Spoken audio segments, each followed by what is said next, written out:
Teacher को अपने मासूम स्टूडेंट को पाने का जुनून चढ़ जाता है तो वो सारे हदें पार कर देती है। क्या वो स्टूडेंट इस खतरनाक मोहब्बत के जाल से बच पाएगा या ये साजिश उसकी जिंदगी को बर्बाद कर देगी? तो चलिए देखते हैं बैड सिस्टर, खौफ और दीवानगी का खेल। तो मूवी की शुरुआत जेसन नाम के एक लड़के को दिखाते हुए होती है, जो एक स्टूडेंट होने के साथ एक फेमस सिंगर और सोशल मीडिया इन्फ्लुएंसर भी है। इसके बाद हमें एक कैथोलिक स्कूल को दिखाया जाता है, जहां जेसन के पेरेंट्स समर वेकेशन के बाद जेसन और उसकी बहन जोई को स्कूल छोड़ने के लिए आए हुए हैं। और यहाँ हम सारा नाम की एक लड़की को देखते हैं जो जेसन की क्लासमेट है और ये जेसन को पसंद भी करती है। फिर तभी यहाँ इनकी टीचर सिस्टर रेबेका आती है और इनके पेरेंट्स से मिलती है। इसके बाद वो अपने ऑफिस में जाती है और वो स्कूल की नई टीचर सिस्टर सोफिया से मिलती है, जिनका आज स्कूल में पहला दिन है। फिर सिस्टर रेबेका सोफिया को इस स्कूल के सारे रूल्स एंड रेगुलेशन समझाती है और वो ये भी कहती है कि ये एक कैथोलिक स्कूल है और यहाँ किसी भी टीचर को मेकअप करने की अनुमति नहीं है। ये सुनकर सिस्टर सोफिया अपनी लिपस्टिक को मिटाने लगती है। इसके बाद सिस्टर रेबेका सोफिया को पूरे स्कूल का मुआयना कराती है। इतने में इन्हें वहाँ पर जेसन मिलता है, तो सिस्टर रेबेका जेसन को उसकी नई क्लास टीचर सोफिया से मिलवाती है। लेकिन सोफिया ये नोटिस करती है कि जेसन थोड़ी अजीब तरह से बिहेव कर रहा है, तो सिस्टर रेबेका उसे ये बताती है कि कुछ दिन पहले जेसन ने नशे की हालत में अपने फादर के कार को ठोक दिया था, जिसके वजह से जेसन के फादर उससे नाराज रहते हैं। और रेबेका सोफिया को ये भी बताती है कि जेसन एक सोशल मीडिया सेलिब्रिटी भी है। फिर हम ये देखते हैं कि सोफिया जैसे ही अपने कमरे में आती है तो वो अपने लैपटॉप में जेसन की फोटो को देखकर अपने लैपटॉप को ही किस करने लगती है। और हमें यहाँ पता चलता है कि सोफिया भी बाकी लोगों की तरह जेसन को पहले से ही जानती है और ये जेसन की बहुत बड़ी फैन है। इसके बाद सोफिया अपनी पहली क्लास लेने के लिए क्लासरूम में जाती है, पर वो ये देखती है कि जेसन और सारा दोनों एक दूसरे से बात कर रहे हैं और सोफिया ये देखकर गुस्से में सारा को आगे की सीट पर बिठा देती है। पर सोफिया को ये सब करता देख जोई को काफी अजीब महसूस होता है। दरअसल इस तरह के कैथोलिक स्कूल में कोई भी टीचर इस तरह की हरकत नहीं करते हैं। अब सोफिया क्लास को शुरू करती है। तभी जोई कहती है कि सिस्टर, क्लास शुरू होने से पहले हम सभी क्लास में प्रेयर करते हैं और जब सभी स्टूडेंट्स प्रेयर कर रहे होते हैं तो एक बार फिर जोई ये नोटिस करती है कि सोफिया प्रेयर नहीं कर रही है। और सोफिया की इन सभी हरकतों को जोई अपने भाई जेसन को भी बताती है। और क्योंकि जेसन सारा से मैसेज में बात कर रहा था, इसीलिए वो जोई की बातों पर कोई खास ध्यान नहीं देता। फिर स्कूल के बाद सोफिया जेसन से मिलती है और बातों ही बातों में पूछती है कि जेसन, क्या सारा तुम्हारी गर्लफ्रेंड है? और ये सुनकर जेसन ये जवाब देता है कि नहीं सिस्टर, अभी तक तो मेरी कोई भी गर्लफ्रेंड नहीं है। और ये सुनकर तो सोफिया काफी खुश होती है, क्योंकि कहीं न कहीं सोफिया जेसन से प्यार करती थी। लेकिन अगली सुबह सोफिया की खुशी मानो टूटे हुए कांच के टुकड़ों की तरह बिखर जाती है। वो सारा और जेसन को किस करते हुए देख लेती है। फिर वो जेसन को क्लास में भेजकर सारा को डांटने लगती है और सोफिया सारा को खास हिदायत देती है कि वो जेसन से हमेशा दूर रहे।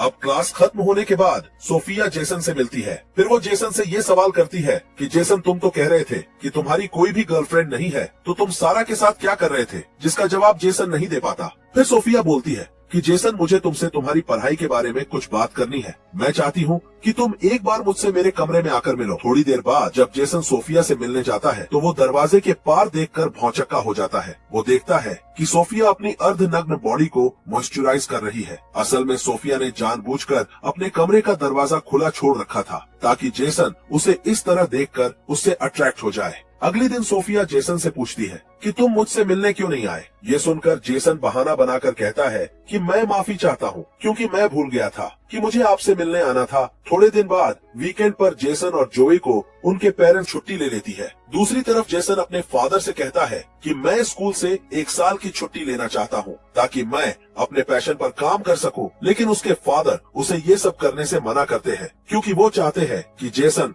अपना पूरा फोकस अपनी पढ़ाई को दे, जिससे उन दोनों के बीच बहस हो जाती है और जेसन गुस्से में नाराज होकर बाहर जाकर अकेले में गाना गाने लगता है। इधर सोफिया जेसन के घर के पास छुपकर जेसन को देखने लगती है और तभी सारा जेसन को कॉल करती है। ये देख सोफिया तो गुस्से में पागल हो जाती है। अब सोफिया ये फैसला लेती है कि अगर उसे जेसन को पाना है तो उसे किसी तरह से सारा को जेसन से दूर करना होगा। अब वो रात को हॉस्टल में सारा के कमरे में जाकर उसके बुक में ड्रग्स रख देती है। लेकिन कमरे से बाहर निकलते वक्त उसे सिस्टर रेबेका देख लेती है और जब सिस्टर रेबेका सोफिया से पूछती है कि वो यहाँ क्या कर रही है, तो इस पर सोफिया ये बहाना बताती है कि उसने यहाँ पर किसी की आवाज सुनी थी और इसीलिए वो ये देखने के लिए यहाँ पर आई थी। इसके बाद अगली सुबह सोफिया क्लास में सभी स्टूडेंट्स को अपनी अपनी बुक्स निकालने के लिए कहती है और जैसे ही सारा अपनी बुक निकालती है वैसे ही तकी हुई सोफिया सारा को ड्रग्स के साथ पकड़ लेती है और सोफिया सारा को बहुत बुरी तरह डांटती है और उसे ये भी कहती है कि तुम्हें इस हरकत के लिए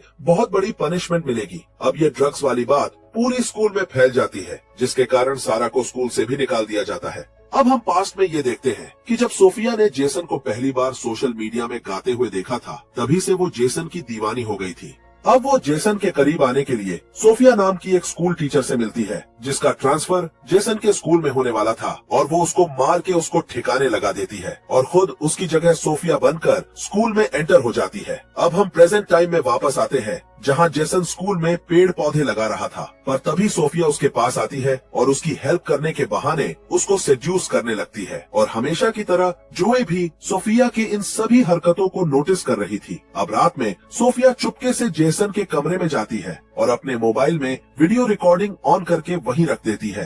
तभी जेसन जागता है और अपने कमरे में सोफिया को देखकर चौंक जाता है और सोफिया एक बार फिर जेसन को सेड्यूस करने लगती है, लेकिन जेसन ये सब करने के लिए राजी नहीं था, पर सोफिया उसको कैसे भी करके अपने बहकावे में ले ही लेती है। फिर ये दोनों इंटीमेट होते हैं, पर अगले दिन जेसन उन सारी चीजों को याद करके काफी पछताता है। अब वो चर्च जाकर इस बात का कन्फेस करना चाहता था कि उससे बहुत बड़ा पाप हो गया है, लेकिन जैसे ही वो चर्च में फादर से माफी मांगने लगता है तभी वो देखता है कि वहाँ पर फादर की जगह सोफिया थी और सोफिया जेसन को एक बार फिर उसके गोद में बैठकर उसे सेड्यूस करने लगती है और ये दोनों फिर से यहाँ पर भी इंटीमेट होते हैं। फिर वीकेंड के कारण जेसन अपने घर चला जाता है। तभी सारा उसे मैसेज करती है और उसे पार्टी के लिए इनवाइट करती है, पर जब जेसन रात को अपने फादर से सारा के पार्टी में जाने की इजाजत मांगता है तो उसके फादर उसे जाने से मना कर देते हैं, जिससे उन दोनों के बीच फिर से बहस हो जाती है और जेसन बिना अपने फादर के परमिशन के ही सारा के घर की ओर निकल जाता है और हम ये देखते हैं कि सोफिया भी उसके पीछे जा रही है। अब जेसन सारा के घर जाकर काफी ड्रिंक करने लगता है। ये देखकर सारा उसको कमरे में ले जाती है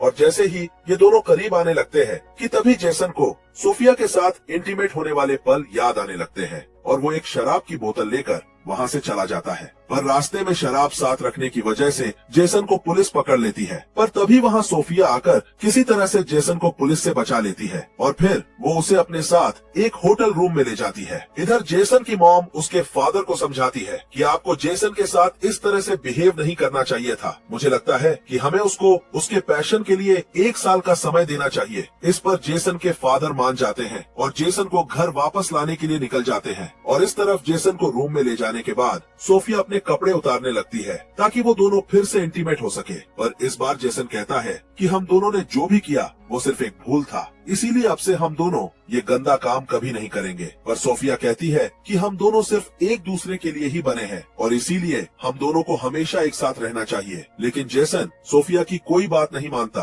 और वहाँ से चला जाता है। ये देखकर सोफिया गुस्से में लाल हो जाती है। दूसरी तरफ जेसन के फादर उसे ढूंढ लेते हैं और उससे अपने बिहेवियर के लिए सॉरी बोल के उसे स्कूल से 1 साल का ब्रेक लेने के लिए मान जाते हैं ताकि वो अपने पैशन पर काम कर सके। इसके बाद अगले सुबह जेसन और उसकी बहन जोई स्कूल के लिए निकल जाते हैं और जब जेसन अपने हॉस्टल के कमरे में जाता है तो वो देखता है कि वहाँ सोफिया बेहोश पड़ी हुई है और घबराया हुआ जेसन सोफिया को होश में लाने की कोशिश करता है, लेकिन तभी उसे ये एहसास होता है कि सोफिया बेहोश होने का नाटक कर रही है, जिससे जेसन गुस्से में कहता है कि मैं तुम्हारी हरकतों से बहुत परेशान हो चुका हूँ और अब मैं तुम्हारी शिकायत फादर से कर दूंगा। इस पर सोफिया कहती है कि अगर तुमने ये सब किया तो मैं भी सबको बता दूंगी कि तुमने कैसे एक टीचर के साथ गलत काम किया है। ये सुनकर जेसन भी समझ जाता है कि अब वो बुरी तरह से फंस चुका है और जब सब क्लास में होते हैं तो सिस्टर रेबेका सारा को वापस स्कूल में ले आती है। ये देखकर सोफिया को बहुत गुस्सा आता है और अपने कमरे में जाकर वो पागलों की तरह हरकत करने लगती है और रात को जब सारा नहा रही होती है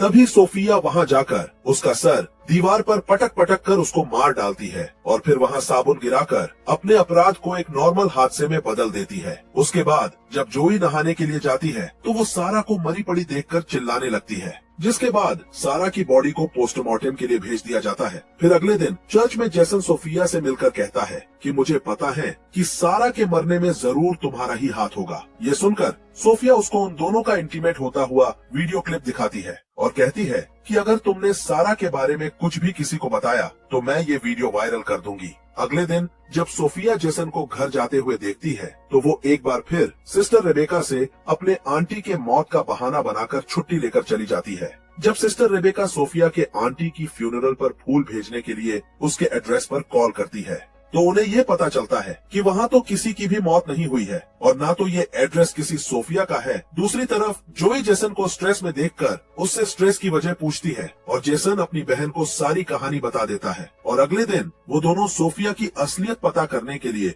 चुपके से उसके रूम में जाते हैं। इधर सिस्टर रेबेका को नकली सोफिया के सच्चाई का पता चल जाता है और वो इसकी कंप्लेन फादर को करने के लिए जाने लगती है, लेकिन तभी सोफिया पीछे से रेबेका के सर पर मारकर उसको बेहोश कर देती है। इधर रूम में इन दोनों को असली सोफिया का लैपटॉप मिल जाता है और साथ ही इनको उस नकली सोफिया का लैपटॉप भी मिलता है जिसका असली नाम लॉरा होता है। इसलिए वो दोनों ये बात सिस्टर रेबेका को बताने के लिए उनके पास जाने लगते हैं और तभी इन लोगों का सामना नकली सोफिया यानी कि लॉरा से हो जाता है। वो जेसन के हाथ में अपना लैपटॉप देखकर सब कुछ समझ जाती है कि उसकी सच्चाई सामने आ चुकी है और अब वो पागलों की तरह जेसन से अपने प्यार का इजहार करने लगती है, लेकिन वो दोनों उसे इग्नोर करते हुए वहाँ से जाने लगते हैं। लेकिन तभी पीछे से लॉरा जोई के सर पर मारकर उसको घायल कर देती है और ये देखकर जेसन गुस्से में आकर उसका गला दबाने लगता है, लेकिन लॉरा उसे भी मारकर उसको भी घायल कर देती है। फिर वो जोई को खत्म करने के लिए जाती है। मौके पर वहाँ सिस्टर रेबेका आकर उसको रोकने की कोशिश करती है, लेकिन वो सिस्टर रेबेका